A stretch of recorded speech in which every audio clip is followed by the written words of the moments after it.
Idiots who can't speak aren't family. We're giving her to the hag. Get out. What on earth are you doing?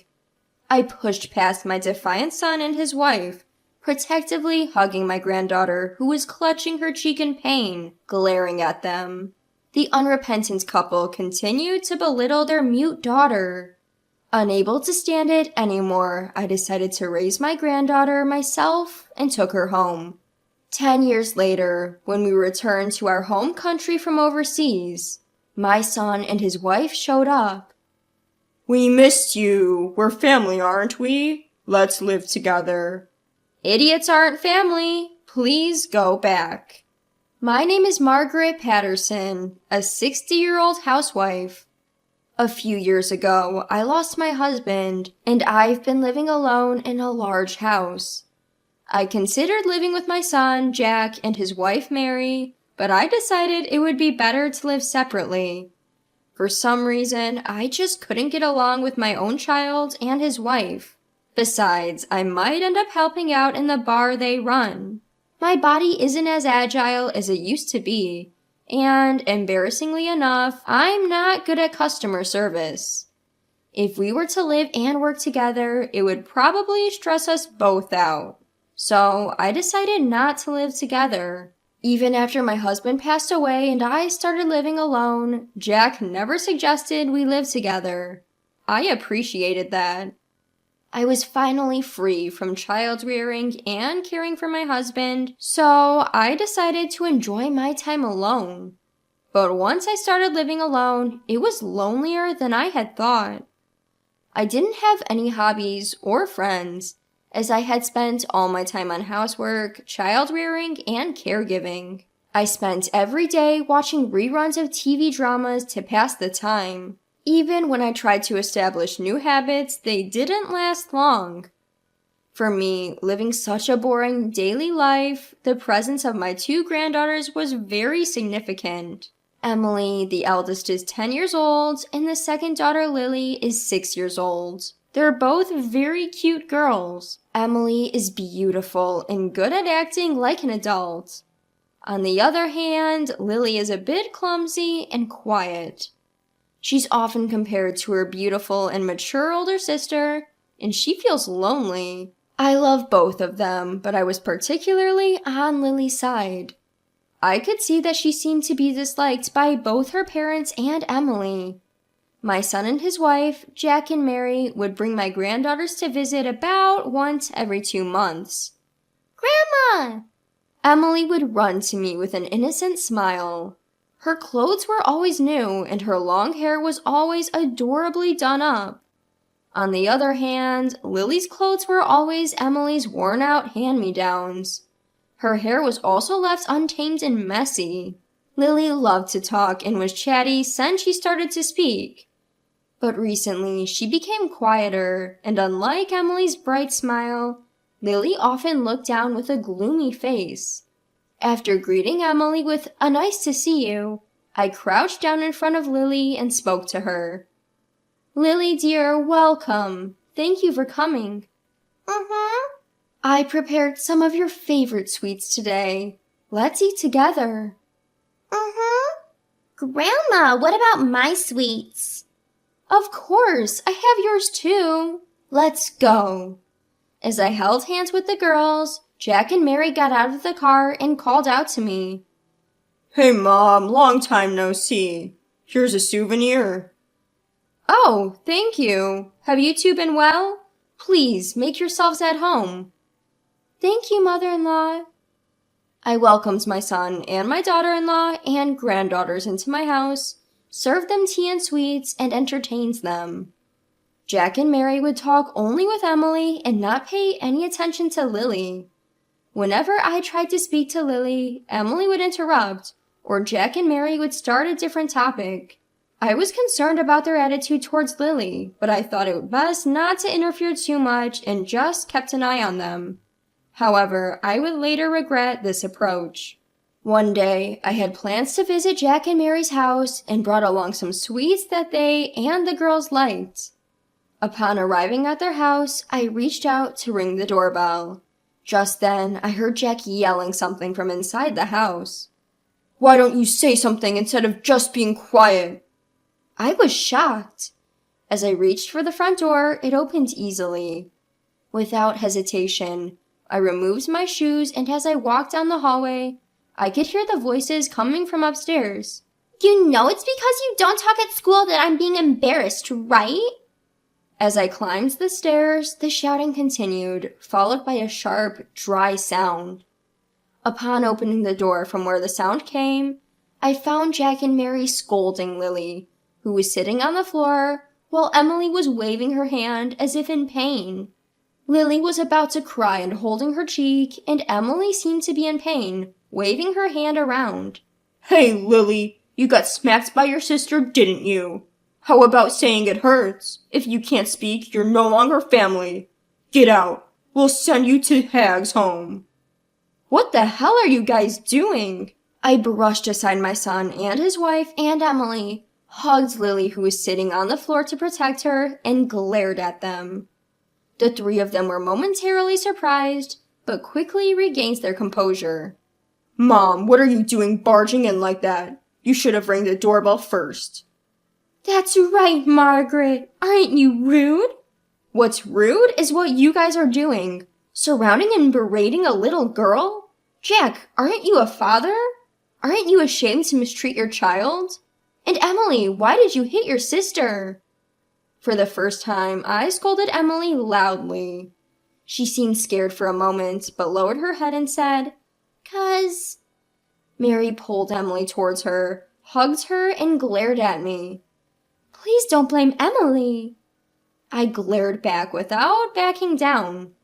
Protecting Emily, who hit her sister, is not the right response for a mother.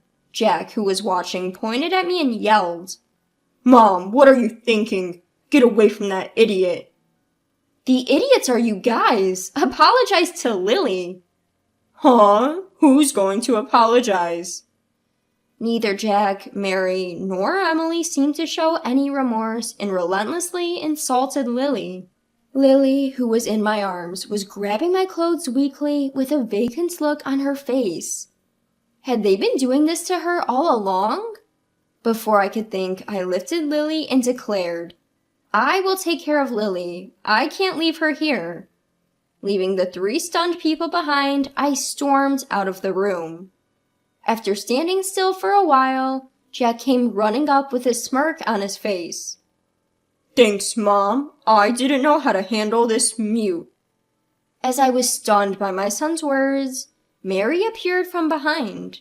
She was holding a tattered little carry-on bag and a backpack. This is Lily's stuff. Please take care of the rest, Mary said, passing the bags roughly to me. Both Lily and I were speechless, looking up at the faces of my son and my daughter-in-law. They were clearly pleased that Lily was leaving their home. Astonished, I left their house without saying a word. In silence, I returned home and took off Lily's shoes at the entrance. Then she sniffled. Looking at Lily's face, I saw her biting her lip with tears streaming down. I hugged Lily, gently patting her on the back. "Lily, it's been hard on you. I'm sorry I couldn't help you until now. But it's going to be okay. Grandma is on your side now. I will protect you." From that day, Lily and I started living together. Because of the hurt she'd experienced from her parents, she stopped speaking. Even a simple good morning seemed impossible for her to vocalize. Her teacher told me that she had been unable to communicate with her classmates or teachers at school. Worried, I took her to the hospital for a medical checkup.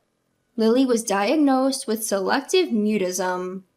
The doctor speculated that the extreme stress she had suffered from her parents and sister had caused severe anxiety and fear, making her unable to speak even if she tried. The doctor reassured me that as she got used to her new environment, she would gradually be able to speak again. On the way home from the hospital, I bought Lily a cute notebook and a pen. "Listen, Lily, if you have something you want to tell me or anyone else, write it in this notebook. Draw pictures or write words. Then try to voice the words you wrote, even just a little at a time, okay?" Lily quickly opened the notebook and began writing with a pen. As I silently watched, she showed me the page she had been writing on. On it were the words, "Thank you, Grandma," along with a sketch of my face. Lily opened her mouth and tried to say, that, but she couldn't get the words out and looked down, disappointed. "Lily, you're doing great. Keep it up one step at a time. Well done. Gold star for you." As I patted her head, Lily looked up and managed a faint smile. She started using the notebook and pen I bought for her to communicate at school. I guess she's gaining confidence. She gradually learned to speak, and 2 years later, she could speak normally. Grandma, today at school. The moment Lily returned home, she'd report to me about the happenings at school. Seeing how she'd fully recovered and was brimming with life put my mind at ease. Then, one day, I visited the school for a 3-way conference. Upon entering the classroom, a kind-looking teacher greeted us. Both Lily and I responded with a "Hello, teacher," and took our seats. As I discussed Lily's behavior at school and at home, she shyly squirmed in her seat. "Lily's grades have been consistently improving since last year. Take a look at this," the teacher said, showing us her report card. The chart indicated a steady upward trend since she began living with me and had shot up significantly recently. I'm sure it's because she's so dedicated to studying. She's been reading difficult books and solving complex problems almost every day, I explained, patting Lily's head. Ever since she learned to speak, she'd been passionate about studying. At home, she'd delve into complex books and study, and on test day she'd present me with perfect scores. I framed and hung all her perfect test papers, looking at them with a sense of pride. I see. In that case, how about taking an IQ test at the hospital? Suggested the teacher. IQ test? When I asked for clarification, the teacher explained, Lily might be gifted. Gifted refers to children who are naturally very intelligent. Lily seemed to be just as smart, if not more so, than an adult. The teacher suggested that it might be worth getting an IQ test done so that we could provide an educational environment suitable for her exceptional talents. So I immediately took Lily to the hospital for an IQ test. As the teacher had suspected, Lily was indeed gifted. I was amazed to find out that Lily had such an amazing ability. When I asked her, "How did you find the studies in elementary school? Is it fun?" she responded with a bored expression. Well, to be honest, it's too easy and I find it boring. I want to study something more challenging, but if I tell the teacher, they get confused. Hearing her words, I started to ponder. I wondered if Lily could pursue the kind of studies she wished for in America. The studies that Lily desires are probably at a middle school or high school level. I wondered if Lily, who has not yet graduated from elementary school, could handle this. I consulted with her homeroom teacher. The teacher then told me about the grade skipping system in the U.S. The teacher suggested that if Lily went to America, she could pursue the study she desired. It reminded me that my late husband's brother was working in America. I hadn't been in touch with him since my husband passed away, but he might be able to help. As soon as I reached out and consulted with him, he said he would support our life in the U.S. Relieved, I suggested to Lily the idea of studying abroad in America. I want to go if it's with Grandma, but I want to graduate from elementary school with my friends first. All right, I understand. I'll also learn English by the time you graduate. At that response, Lily smiled relieved. She made many memories in elementary school and graduated without any issues. Since we exchanged contact information, she can communicate with her friends even overseas. I decided not to mention the study abroad plan to Jack and Mary. I thought they might try to take her back if they found out Lily was gifted in order to use her. Lily quickly adjusted to life in the U.S. and studied by skipping grades. I supported her with all my might. When I saw Lily saying, "Studying is more fun than before," I truly felt glad that we came to the U.S.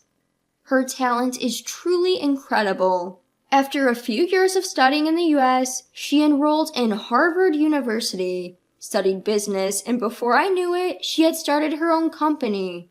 I want to repay my grandma, Lily said enthusiastically. For me, she's already repaid me enough. After all, Lily has grown up and become a wonderful adult. Her achievements were featured on American news, spread worldwide, and she became a celebrity. In all likelihood, Lily's name is known in the worldwide as well. I wonder what Jack and Mary think of her achievements. I would be happy if they regret how they've treated her. 10 years after Lily started her company, for work reasons, Lily and I returned back to our country. We rented a new apartment, and while we were living there, the doorbell rang. I thought it might be a circulated notice, and without any suspicion, I opened the door. It's been a while, Mom. Have you been doing well? Jack, and Mary too, why are you here? Upon seeing the two faces, I couldn't help but shudder. I had changed my contact information and was living far away from the house I had lived in before. How did they find me here? Ignoring my surprise, Mary called out into the house. Hey, Lily, you're here, right? It's your mom. I've come to see you after such a long time. What do you want? Please don't approach my daughter. Don't be cold, Mom. We are Lily's parents after all. That's right, Mother-in-law. Lily's here, right? Please let us meet her. Wait, don't just barge in like that.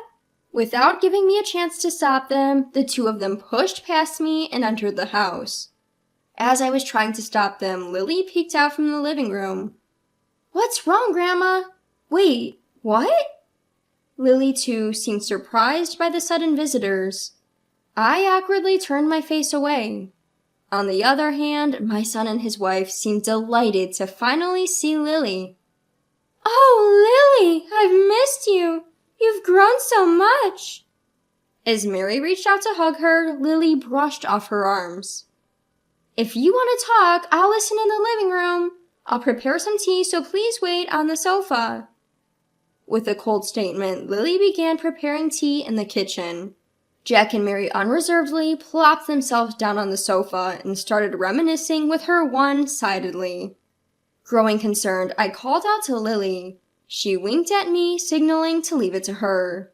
When I sat down opposite them, I was immediately confronted with the main issue. The pub my son and his wife were running had gone out of business due to poor management. Their older daughter Emily had also gone off the grid since she started working, and they had no idea what she was doing or where she was now. Jack and Mary, having lost their jobs, were currently living in poverty and had no idea when they would run out of savings. Hey, Lily, would you consider supporting us? You ran away from home at 6, but until then, we raised you. You should pay your respects. Lily, you must have felt lonely not being able to see us all this time, right? But let's live together from now on. Let's create memories as a family, making up for the time we were apart. I couldn't stand to watch my son and his wife pathetically pleading with Lily. While it pains me to say this about my own son, I just can't understand how he turned out this way. Where did I go wrong in raising him? Lost in my own guilt, I was snapped back to reality by Lily's voice. Idiots aren't my family. My only family is Grandma. Please see yourselves out. She wore a cool smile I had never seen before. But Lily... Wait, please. Regardless of their pleas to live together, Lily didn't budge. She forcefully pushed them out the front door, locking it with a definitive click. Looking out the window, I could see my son and my daughter-in-law slinking away with slumped shoulders. Grandma, what is it, dear? Should we move? With those words, she laughed. She apparently had been secretly planning to build a house for us to live in together. She designed it with accessibility in mind for my sake. Thank you, Lily. As I thanked her, she blushed and gave an embarrassed laugh. Several months later, we moved into our new home. Thanks to the accessible features Lily planned, I'm living comfortably. Our shared memories are framed and displayed on the walls. Even the notebook and pen we bought when we first started living together are there. Every time I see them, I'm moved to tears. Today, I think I'll make Lily's favorite dish for her. With that thought, I headed to the kitchen to start cooking.